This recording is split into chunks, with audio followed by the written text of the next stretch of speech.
सैया जी के हाल बताती है। कौने भाव में कहती है ये भैया?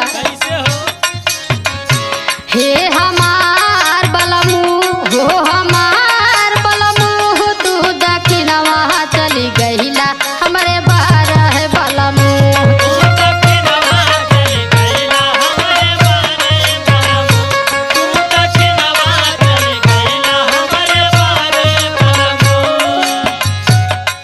कहतिया कि तू दक्षिणवा चली गईला हमरे बारे बलमू।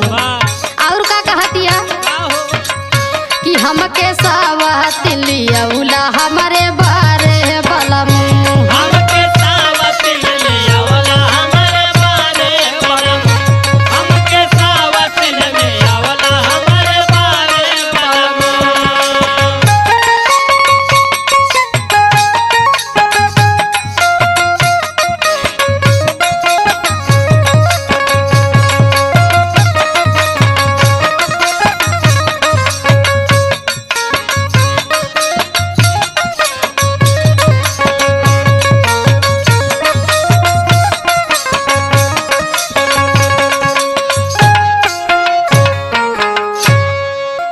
और अपने सैया जी के हाल बतावत यह कैसे? हरे सवती तो मांगनी पूड़ी मिठाई। हरे सवती तो मांगनी हई पूड़ी मिठाई।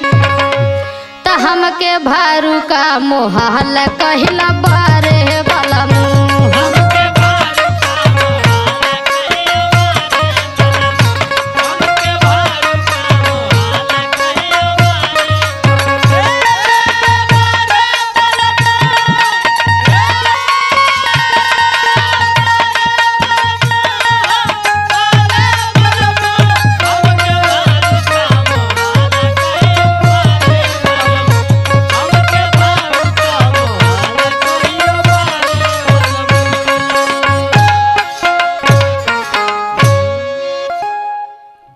और का कहतिया?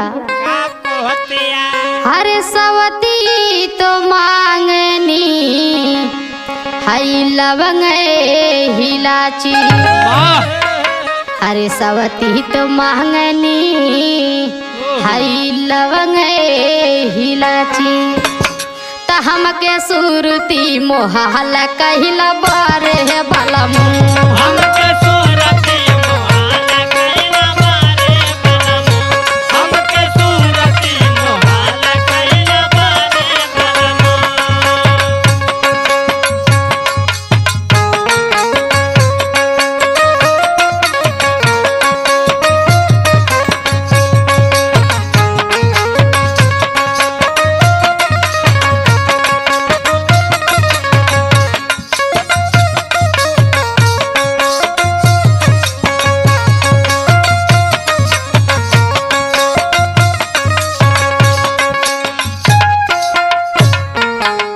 सुनत हुआ जवन जवन कहे ने तवन तवन करे ने हमके सुरती तक ना लेके आवे ने।